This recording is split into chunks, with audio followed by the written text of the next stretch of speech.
청와대에 대한 압수수색 영장을 집행하고자 하였으나 대통령 비서실장 및 경호실장의 불승인으로 무산되었습니다.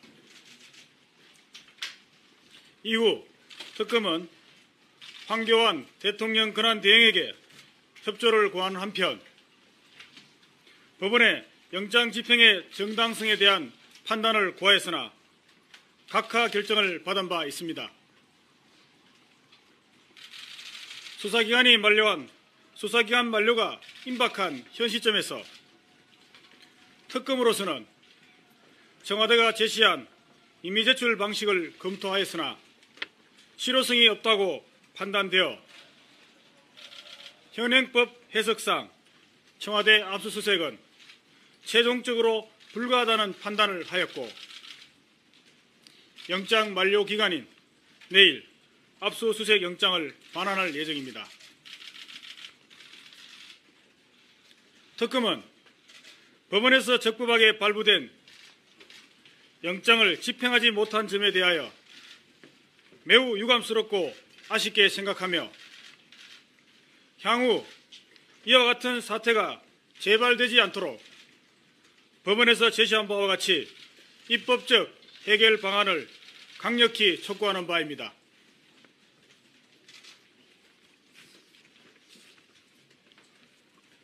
다음은 대통령 대면조사 관련입니다. 특검은 수사 필요상 대통령 대면조사가 반드시 필요하다는 원칙 하에 조사 장소, 시간, 형식 및 공개 여부 등 모든 조건을 대통령 측의 요구를 최대한 수용하여 협의를 진행하였습니다. 이에 따라 특검은 지난 2월 9일 대통령에 대한 대면 조사를 하기로 대통령 측과 합의한 후 준비하였으나 특검이 비공개 약속을 어겼다는 이유로 대통령 측은 대면 조사를 일방적으로 거부하였습니다. 위와 같은 대면 조사 거부에도 불구하고 특검은 조사 진행을 위하여 대통령 측과 몇 차례 추가 협의를 하였으나 조사 과정의 투명성과 공정성 확보에 관한 의견 불일치로 인하여 대통령 대면 조사는 결국 이루어지지 않았습니다. 특검은 대통령 대면 조사가 무산된 것에 대하여 유감의 뜻을 표함과 아울러 매우 안타깝게 생각하는 바입니다.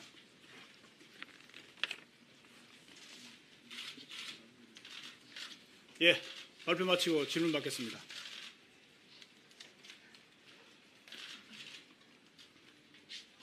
예, 마이크 여기 이쪽에.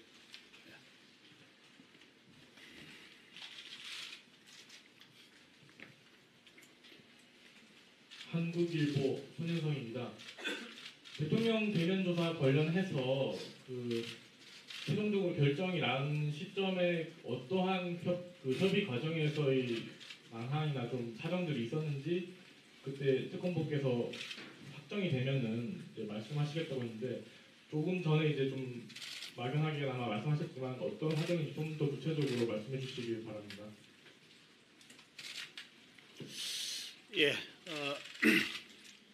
대통령 대면 조사가 그 1차로 무산된 이후에 추가로 협의를 진행하였습니다.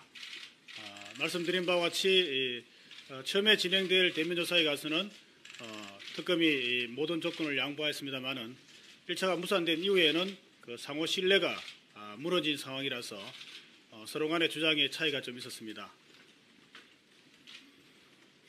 결국 결정적으로 협의가 되지 않은 부분은 조사 과정의 투명성과 공정성 그리고 조사 과정에서 나타날 수 있는 돌발적인 상황을 예방하기 위하여 특검 측에서는 조사 과정에 녹음이나 녹화를 원하였습니다. 이에 대하여 대통령 측은 녹음 녹화는 절대로 불가하다는 입장을 고수하였고 이와 같은 사정이 최종적으로 대통령 대면 조사에 무산되는 가장 결정적 이유가 된 것으로 알고 있습니다. 네, 다음 질문 받겠습니다.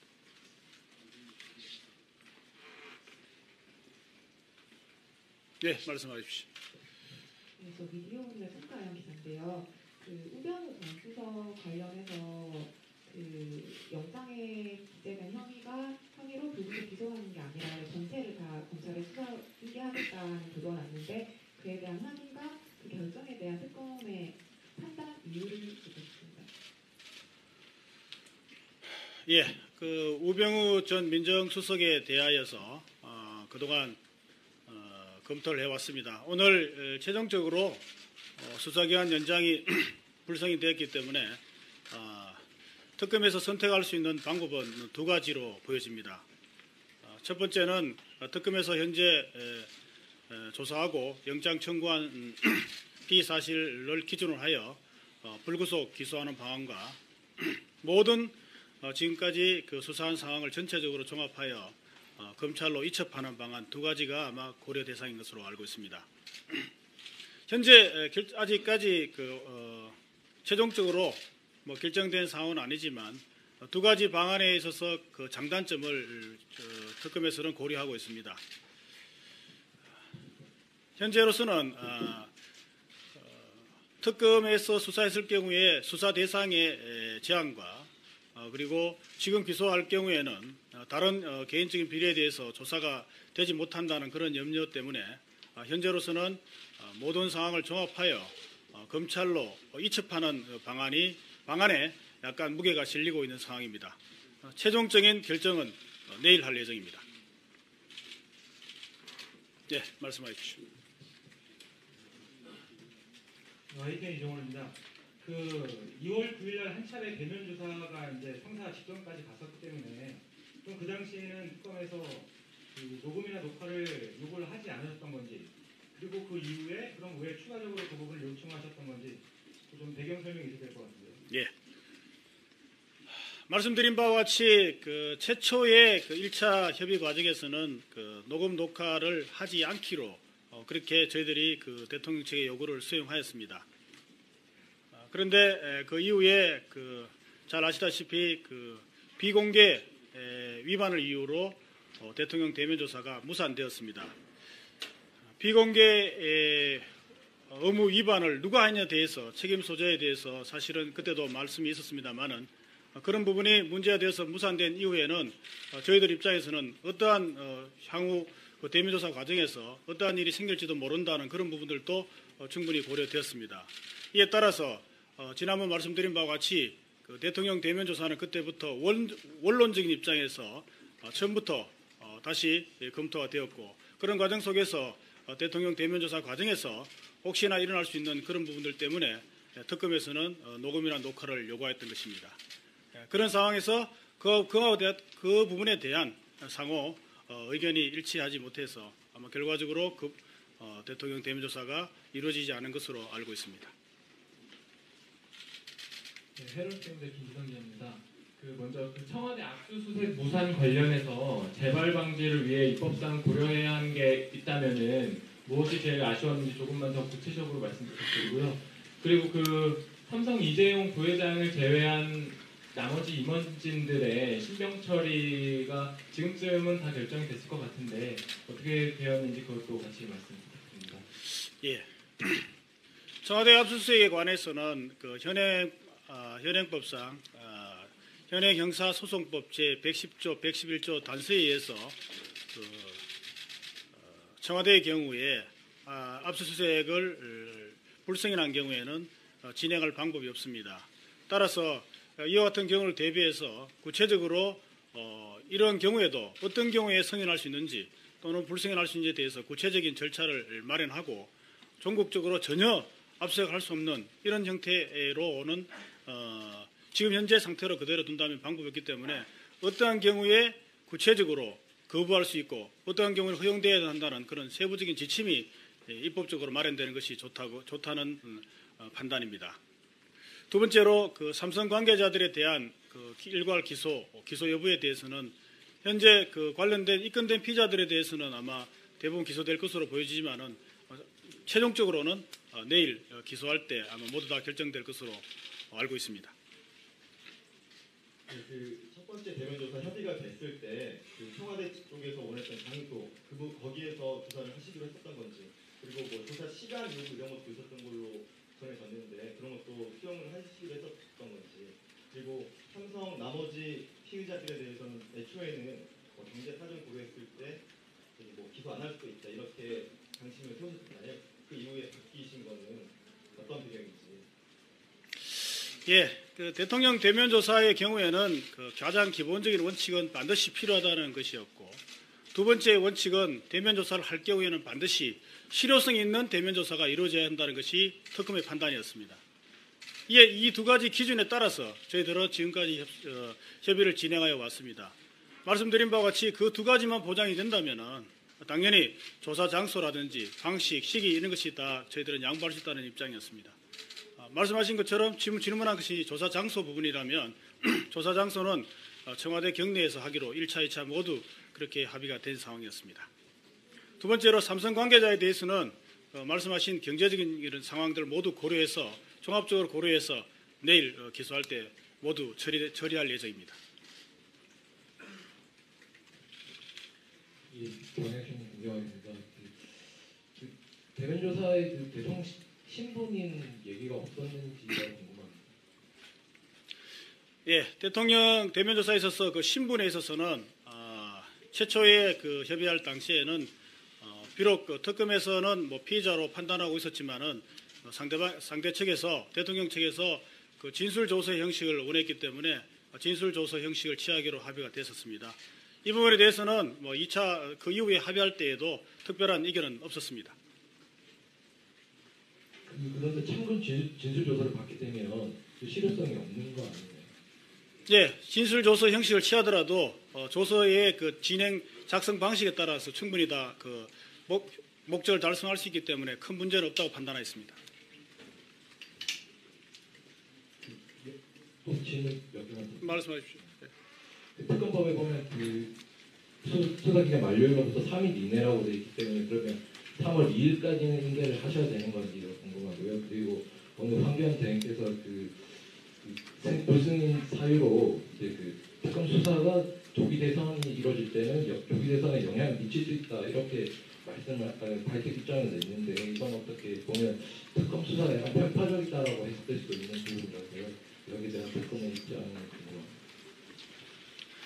일단은 그 3월 수사기간 만료 후 3일 이내에 모든 그 이첩할 기록들은 전부 다 그 관할 검찰청으로 이첩하도록 되어 있기 때문에 3일 이내에 모두 처리할 예정입니다. 두 번째 그 황교안 대통령 근황 대행께서 말씀하신 그 부분에 대해서는 뭐 특검으로서는 특별히 드릴 말씀은 없습니다만은 단 한 가지 말씀드린다면은 특검이 무슨 정치적으로 편파적이거나 그런 부분들은 전혀 없다는 점을 말씀드리고자 합니다. 네. 네, 한겨레 세운지인데요.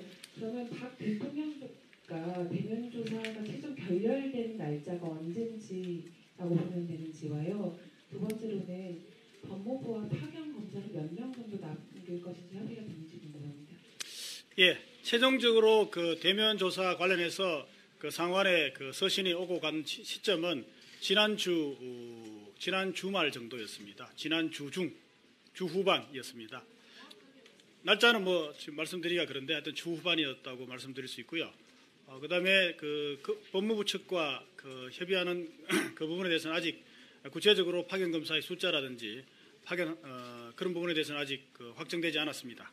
그것은 오늘 아침에 최종 그 불소인 결정이 났기 때문에 추가로 조금 더 협의가 필요한 상황으로 알고 있습니다. 예, 말씀하십시오. 대면 조사 관련해서 쪼개서 좀 전에 서신이라는 표현을 쓰셨는데 구체적으로 어떤 방법인지 하고, 그다음에 더구나 이제 참고인 조사를 받기로 하셨다고 말씀하셨는데, 그렇다면 오히려 박근혜 대통령 쪽에 그 녹음 녹화를 거부할 수 있는 명분을 준 거 아닌가요? 일단은 그 첫 번째 그 서신의 경우에는 추후에는 서로 간에 협의한 내용을 서로 확인하기 위해서 일단은 상호간에 통보 형식으로 해서 서로 협의를 하였습니다.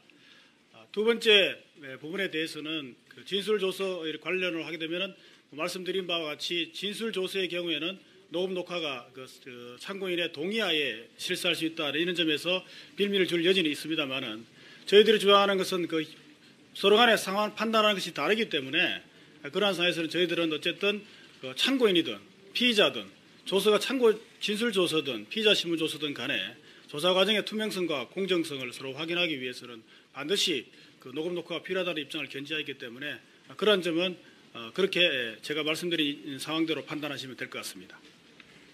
추가해서 한 가지 말씀하십시오. 지금까지 기소자 13명인데요.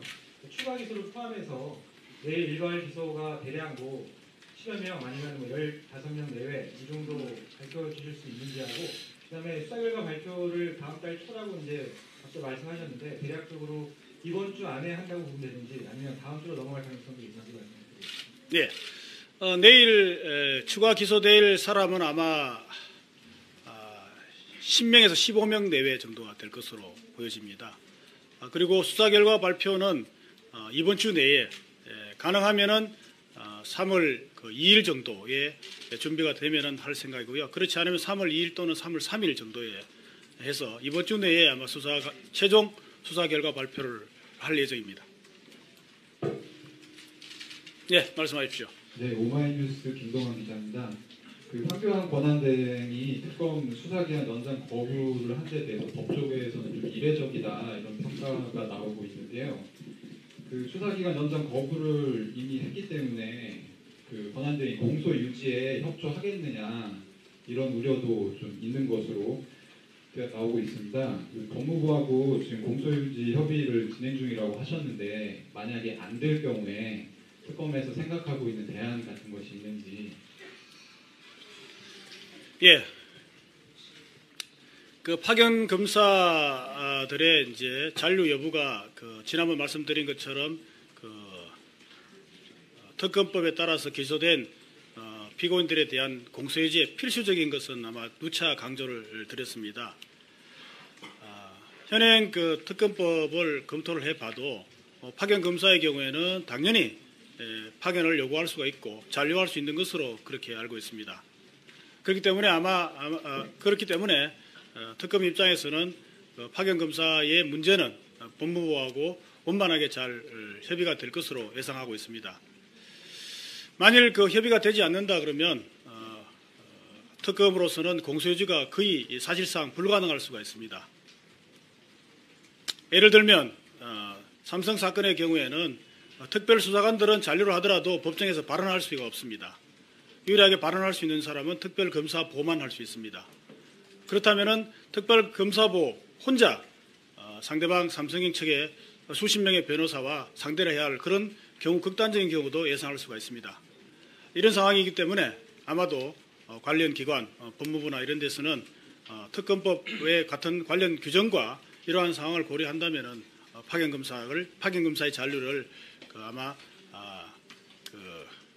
허용해 주리라고 그렇게 저희들은 기대하고 있습니다. 네, 말씀하십시오. TV조선입니다. 서신 주고받으셨다고 해서 서신이라는 게 결국 공문 형태였는지 그리고 서신을 주고받은 주체가 각각 특검 쪽하고 청와대 쪽에서 누구였는지 몇 차례나 왔다 갔다 했는지 궁금하고요. 그리고 하나는 이제 조사 과정의 투명성과 공정성을 계속 강조하셨는데 그렇다면 왜 1차 협의 때는 녹음 녹화를 안 해도 된다고 그때는 특검에서 어떻게 보면 양보를 했는데 왜 그때는 그거를 양보를 하셨는지 그것도 궁금합니다. 예, 서신은 아마 공문 형식으로 상호 오고 갔고 상대방은 대통령 측의 변호인과 서신을 통보 형식으로 서신을 주고받은 걸로 알고 있습니다. 두 번째 질문하신 부분은 아까도 말씀드린 바와 같이 최초 1차 협의 과정에서는 그런 부분들이 문제되리라고는 예상을 못했습니다. 그 이후에 저희들이 판단하기에는 좀 부당하다고 보이는 비공개 이유로 대면 조사가 무산된 이후에는 저희들이 나머지 부분을 기존의 1차에서 협의되었던 부분에 대해서도 의구심을 가질 수밖에 없는 상황이었기 때문에 끝까지 그 부분이 문제가 된 것으로 알고 있습니다. 네, 또 질문받겠습니다. 말씀하십시오. 예, 한국일보 안하동입니다. 그 특검 수사 기간 동안 그 삼성 측 뇌물을 받은 혐의 그리고 블랙리스트 그다음에 정유라 학사 입학 비리 관련해서 최순실 씨가 다 공범으로 이제 그 말씀을 해오셨는데요. 이번 그 수사 기간 종료하면서 최 씨 역시 그 기소를 하시는 건지 아니면 좀 미안한 그 대통령이 공범이기 때문에 관련해서 이걸 검찰로 이첩을 하시는지 이거 좀 말씀 좀 해주십시오. 예, 최순실의 경우는 지금까지 드러난 혐의에 대해서 전부 정리해서 이번에 다 기소할 예정입니다. 예, 마칠까요? 예, 말씀하십시오. 이 마이크 여기 갖다 드리십니다.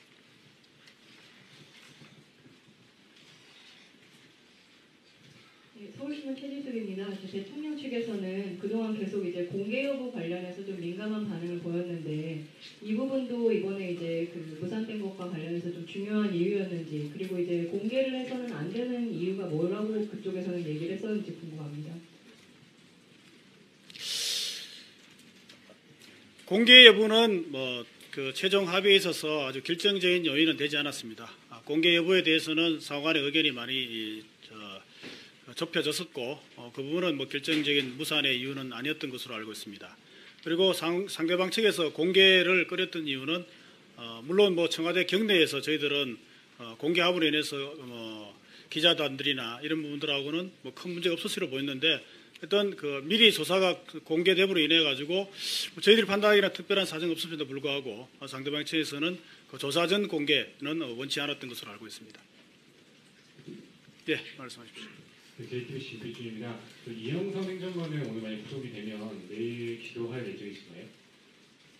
네, 이영선 행정관의 경우에는 오늘 실질 심사를 한 이후에 내일 새벽에 영장이 발부되거나 기각될 발부 여부가 결정될 가능성이 높은데 만일에 영장 발부가 될 경우에는 내일 중으로 기소할 예정입니다. 예, 말씀하십시오. 차 병원 그룹 관련해서 대대열 법률 지원이나 국고 100억 원대 이런 특혜 의혹이 있었는데 그 차 병원 그룹 관련해서도 수사가 진행된 바가 있는지. 예, 그 부분은 수사가 아마 실질적으로 진행되지 않은 것으로 알고 있습니다. 네, 이제 질문. 예, 말씀하십시오. 그 대면 조사 관련해서 하나만 더 여쭤보면요. 그것도 보도가 났었는데 이제 특검 쪽에서는 여러 명이 대통령을 대면 조사하겠다라고 했지만 대통령 측에서는 한 명만 해라라고 그것도 논란이 됐었는데 거기에 대해서는 이견이 없으셨는지. 네, 말씀드린 바와 같이 저희 입장에서는 특검 입장에서는 실효성 있는 대면 조사를 원했고 그 부분에 대해서는 몇 명이 가느냐 이런 부분에 대해서는 큰 이견은 없었던 것으로 알고 있습니다. 네, 말씀하십시오. 예, 중앙일보 정진우입니다. 우병우 전 수석에 대한 수사 관련해서 이제 검찰이 이첩하는 것과 불구속 기소하는 것 사이에서의 장단점을 분석하고 계시다고 했는데 만약에 특검에서 기소를 하지 않고 사건 자체를 검찰에 넘겼을 경우에 생길 수 있는 부작용이나 단점으로는 뭘 고려하고 계신지도 좀 궁금한데요. 그 부분에 대해서는 예상하고 있는 바와 같이 검찰로 이첩했을 경우에는 처리가 혹시 잘 될 수 있을 것이냐는 그런 의구심을 갖는 것은 아마 잘 알고 계실 겁니다. 근데 우리 특검에서 판단하기에는 이번에 조사가 특검에서 상당 부분 이루어져 있는 상황이기 때문에 그러한 부분은 아마 이첩받는 검찰에서 잘 할 것으로 판단하고 있습니다. 특검에서 상당 부분 수사가 이루어진 상황이라면 기소를 하지 않는 걸 고려한다는 게 더 좀 이상하게 보여질 수 있을 것 같은데요. 그 부분은 아까도 말씀드린 바와 같이 그게 특검법의 수사 대상 제한이 있기 때문에 말씀드린 개인 비리라든지 이런 모든 부분을 조합해서 전체적으로 수사를 완료한 다음에 처리하는 것이 타당하지 않느냐는 의견을 지금 갖고 있기 때문에 그런 상황을 고려해서 내일 최종적으로 결정할 예정입니다. 네. 됐죠? 네. 네.